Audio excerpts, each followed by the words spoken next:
تراویح کی نماز کیا کام کرنا ہے بھائی؟ اور تراویح 20 رکعتیں ہیں, 8 رکعتیں بولو نہیں.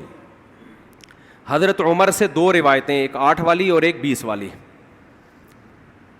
کہ حضرت عمر نے کتنی دیکھو نبی صلی اللہ علیہ وسلم نے تراویح کی کتنی رکعتیں پڑھی ہیں, کوئی بے غبار حدیث میں ہمیں اس کا تذکرہ نہیں ملتا. بس اتنا ہے کہ 3 دن پڑھی ہے, بس کتنی پڑھی ہے ہمیں نہیں پتا. یہ ہمیں حضرت عمر کے عمل سے پتہ چلتا ہے, کیونکہ حضرت عمر بدعتی بولو نہیں ہو سکتے, کیونکہ انہوں نے جب جماعت سے 20 رکعتیں پڑھائی ہیں حضرت عمر نے, تو اس کا مطلب نبی نے ان 3 دن میں کتنی پڑھی تھیں. اور ایک ضعیف روایت میں اس کا تذکرہ بھی ہے کہ نبی نے 20 رکعتیں پڑھی ہیں. تو ضعیف روایت کی تائید جب خلفائے راشدین کے عمل سے ہو گئی تو وہ ضعیف بھی عملاً کیا بن گئی, صحیح بن گئی ہے وہ. تو حضرت عمر سے 2 ہیں, 8 بھی اور 20 بھی. 8 والی پر امت نے کسی امت نے عمل ہی نہیں کیا, کیونکہ وہ بالاتفاق مضطرب ہونے کی وجہ سے ضعیف ہے, سند کی وجہ سے نہیں بلکہ مضطرب, کیونکہ جو راوی حضرت عمر سے 8 بیان کر رہا ہے وہی کتنی بھی بیان کر رہا ہے, 20 بیان کر رہا ہے. اور جب ہم صحابہ کے دور میں دیکھتے ہیں تو ہمیں سب جگہ 20 نظر آ رہی ہیں, 8 کہیں بھی نظر نہیں آ رہی. تو یہ کیسے ممکن ہے کہ حضرت عمر نے 8 شروع کی ہوں اور کوفہ, بصرہ, دمشق, شام, مصر سب جگہ 20 ہو رہی ہوں؟ اس سے پتہ چلتا ہے کہ حضرت عمر سے جو 20 والی روایت ہے وہ صحیح ہے, 8 والی صحیح نہیں ہے. اور اس کی سب سے بڑی دلیل یہ ہے کہ موطا امام مالک میں ہے 8 رکعتوں والی, جو امام مالک نے نقل کی ہے, لیکن امام مالک خود 8 کا فتویٰ نہیں, وہ خود 20 سے زیادہ کے قائل ہیں, وہ تو 20 کے بھی نہیں 36 کے قائل ہیں. تو یہ کیسے ممکن ہے کہ کتاب کا مؤلف 8 والی ذکر کر رہا ہو مگر خود اس روایت کو وہ اس پر عمل نہ کر رہا ہو؟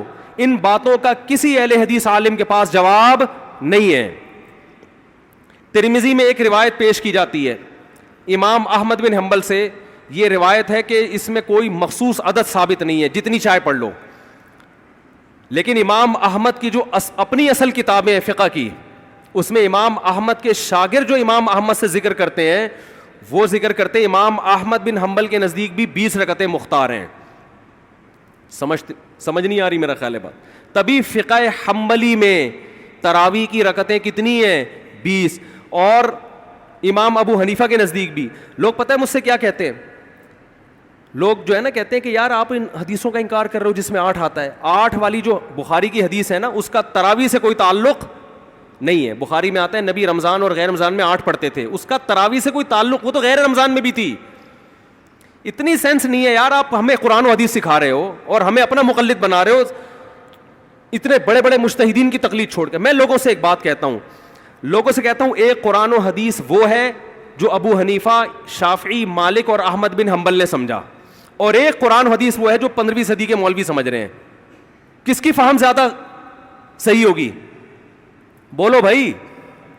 ایک قرآن وہ ہے جو انجینئر بیان کر رہا ہے حدیث, ایک حدیث کی تفصیل وہ ہے جو امام مالک بیان کر رہے ہیں, ابو حنیفہ بیان کر رہے ہیں جن کی 80 ہجری میں پیدائش ہوئی ہے, تابعین میں سے ہیں, جو امام شافعی بیان کر رہے ہیں.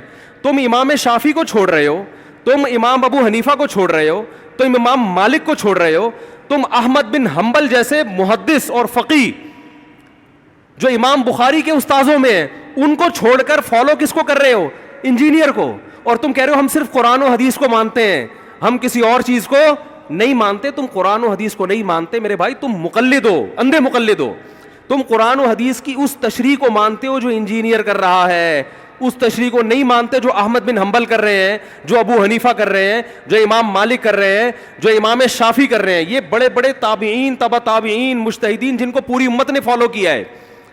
تو 8 رکعت کی جو موطا امام مالک کی حدیث ہے, اس 8 رکعت پہ امام مالک نے فتویٰ نہیں دیا. کیوں؟ اس لیے کہ وہ حدیث مضطرب ہے, اس میں راوی ایک بیان پہ ٹکتا نہیں ہے, کہیں 20 بیان کرتا ہے, کہیں 8. جب راوی کے بیان میں تضاد ہو تو حدیث مضطرب ہونے کی وجہ سے رد ہو جاتی ہے. اور میں آخری بات کر کے بیان کو ختم کرتا ہوں, یہ جو تراویح کا لفظ ہے یہ 8 رکعتوں پہ فٹ ہی نہیں بیٹھتا ہے. اس کا بھی میں جواب سوال کر رہا ہوں لیکن کوئی جواب نہیں دے رہا. دیکھو اپنی مرضی کے سوال بنا کے جواب دے دیا کرو تو لوگ واہ واہ کریں گے. آپ میرے ساتھ یہ ہو رہا ہے, میں جو بیانات میں اعتراض کرتا ہوں نا اس کا جواب نہیں مجھے ملتا, خود سے اعتراض بنا کے کیا کر دیا جاتا ہے جواب. جیسے میں نے بتایا تھا کہ حرم میں 4 مصلے تھے, حنفی مالکی شافی حنبلی 4 مصلے تھے نا کئی سو سال تک, جو کہ نہیں ہونے چاہیے, ایک ہی ہونا چاہیے تھا مصلی. تو لوگوں نے اعتراض کیا 4 مصلے تھے حرم میں, یہ دیکھو کتنا غلط, یہ حنفی مالکی ایسے ہوتے ہیں. تو میرا سوال یہ تھا کہ 5واں کیوں نہیں تھا اس وقت؟ اس کا مطلب 5واں فرقہ وجود میں آیا ہی نہیں تھا, وہ اب پیدا ہوا ہے. وہ ٹھیک ہے 4 غلط تھے, لیکن اس غلط کو بھی صحیح ان 4 میں سے ایک نہیں کیا ہے. سمجھ رہے ہیں کہ نہیں بھئی ایک امام ہونا چاہیے, 4 الگ الگ جماعتیں نہیں ہونی چاہیے. لیکن اس کا مطلب 700 سال تک امت یہ سمجھتی رہی کہ اہل سنت والجماعت کے 4 نمائندے ہیں, 4 مکتب فکر, 5واں کوئی تھا ہی نہیں, لہذا اس کا کوئی مصلی تھا ہی نہیں. تو سوال یہ تھا, لیکن جب سوال یہ پوچھا جائے تو ایسے جواب ملتا ہے کہ وہ سوال ہی پی جاتے ہیں. سوال یہ جواب یہ دیا کہ غلط ہو رہا تھا, یہ بدعت ہے, اور یہ بدعت ہے, یہ ناجائز ہے. تو ہم کب کہہ رہے ہیں کہ صحیح تھا بھائی وہ, لیکن یہ پوری دنیا میں نہیں ہو رہا تھا, یہ صرف حرم میں ہو رہا تھا. اور اس کو ختم بھی حنبلیوں نے کیا ہے کہ نہیں جی امام ایک ہونا چاہیے, سارے چاہے حنفی ہو شافی ہو اس امام کے پیچھے نماز پڑھیں گے. سمجھ میں آ رہی ہے بات کہ نہیں آ رہی؟ تو سوال یہ تھا کہ 700 سال یا 400 سال تک امت کی نمائندگی ان 4 مکاتب فکر نے کی ہے حرم میں, 5ویں نے کوئی اپلیکیشن بھی نہیں دی. اس کا مطلب 5واں تھا ہی نہیں. اور جو آپ یہ مختلف الفاظ بیان کرتے ہو کہ امام احمد بن حنبل اہل حدیث تھے, فلاں میں اہل حدیث تھے, تو امام احمد بن حنبل اگر اس طرح کے اہل حدیث تھے تو پھر امام احمد بن حنبل کے فالوورز کو اہل حدیث کیوں نہیں کہا جاتا ہے, حنبلی کیوں کہا جاتا ہے؟ نہیں آ رہی بات میرا خیال. یہ ایسے ہی ہے جیسے جماعت المسلمین والے کہتے ہیں کہ ہم نبی کے دور سے ہیں, اور پھر بخاری میں دکھاتے ہیں جماعت المسلمین کے الفاظ. او بھائی یہ والی جماعت المسلمین نہیں تھی, یہ تو باقاعدہ آپ نے رجسٹر کروائی ہے 1975 میں. وہ جماعت المسلمین صحابہ کو جماعت المسلمین کہا گیا ہے. تو یہ جو اہل حدیث کا لفظ ہمیں پرانے وقتوں میں ملتا ہے, یہ محدثین کے لیے ملتا ہے, یہ کسی مخصوص فرقے کے لیے نہیں ملتا. پھر بھی میں اہل حدیث کو اہل سنت میں داخل سمجھتا ہوں, میں پھر بھی ان کو نہیں کہتا کہ جہنم میں جائیں گے, لیکن میں کہتا ہوں کہ آپ کم از کم اس چند 100 سال پہلے آپ پیدا ہوئے ہیں, آپ کی جماعت وجود میں آئی, ہم پھر بھی آپ کو گلے لگانے کے لیے تیار ہیں, اور ہم صدیوں سے چلے آ رہے ہیں. آپ ہمیں کیا کر رہے ہو؟ آپ ہمیں گمراہ لوگوں میں داخل کر رہے ہو. تو اسلام بہت پہلے بر صغیر میں آیا ہے, جس شکل میں آیا ہے وہی شکل ٹھیک ہے, بات کی چیزوں پر اعتماد نہیں ہوتا ہمیں. تو میں ایک بات کر کے بیان کو ختم کرتا ہوں. یہ جو 8 کا لفظ ہے نا, تراویح کا لفظ ہے, یہ 8 رکعتوں پر صادق بولو نہیں آتا. بہقی کی حدیث ہے, اور بھی روایتیں اس بارے میں, کہ اسلاف جب تراویح کی نماز پڑھا کرتے تھے, اسلاف سے مراد صحابہ تابعین, تو 4 رکعتوں کے بعد آرام کیا کرتے تھے. تو اس لیے 4 رکعت کو ترویحہ کہا گیا. کیا کہا گیا؟ ترویحہ. روح سے نکلا ہے, روح. استراحت کا لفظ سنا ہے آپ لوگوں نے, آرام. استراحت کسے کہتے ہیں؟ آرام. ترویح آرام دینا. راحت, راحت کا لفظ تو اور آسان ہے نا. ارے راحت کا لفظ نہیں سنا؟ راحت کسے کہتے ہیں؟ آپ کہہ رہے ہوں گے وہ اسے کہتے ہیں ہمارے محلے میں رہتی ہے. راحت کہتے ہیں آرام, ریسٹ. استراحت, راحت. روح یروح ترویحا, باب تفعیل میں جب جاتا ہے آرام دینا. تو ترویحتن, کیونکہ 4 رکعتوں کے بعد آرام کرتے تھے, تو ان 4 رکعتوں کو کیا کہا گیا؟ ایک ترویحہ, یعنی ریسٹ ہے اس کے بعد. اب ترویحہ کا جو لفظ ہے نا, 4 رکعتوں کے بعد کیا ہو رہا ہے؟ ریسٹ.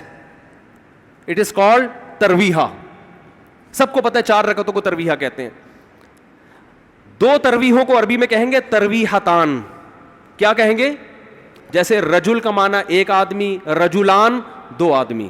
عربی میں 2 کے لیے الگ لفظ استعمال ہوتا ہے, 2 سے زیادہ کے لیے الگ. تو اگر یہ 8 رکعتیں ہوتی تو ان کو محدثین تراویح نہ کہتے بلکہ ترویحتان کہتے, یا ترویحتین کہتے. کیا کہتے؟ 2 ترویحیں. اور ان کے بیچ میں ویسے بھی ریسٹ کی ضرورت پڑتی نہیں, ٹھیک ہے نا. 4 رکعت کے بعد امام بیٹھتا, بولتے چل بھائی آگے جلدی کر, جانا بھی ہے گھر میں ہم نے. تو ترویحتین کہتے, ان کو محدثین تراویح نہیں کہتے. اور تراویح کا لفظ ہے جمع. عربی میں جمع کم سے کم افراد کتنے ہوتے ہیں اس کے؟ 3. تو کم سے کم 12 رکعتیں ہونی چاہیے. لیکن تراویح بھی جمع کثرت ہے, جمع قلت کثرت. جمع اقصا کہتے ہیں جو بہت زیادہ جمع ہو. تو پتہ ہے 4 رکعتیں کافی زیادہ ہیں تو ان کو تراویح کہا جائے گا. 4 رکعتیں تھوڑی سی بھی ہو تو ان کو تراویح. 4 رکعتیں اگر 3 دفعہ آئیں گی تو اس کو بھی علی وجہ الکمال ہم پورے طور پر تراویح کا لفظ اس پہ صادق نہیں آئے گا.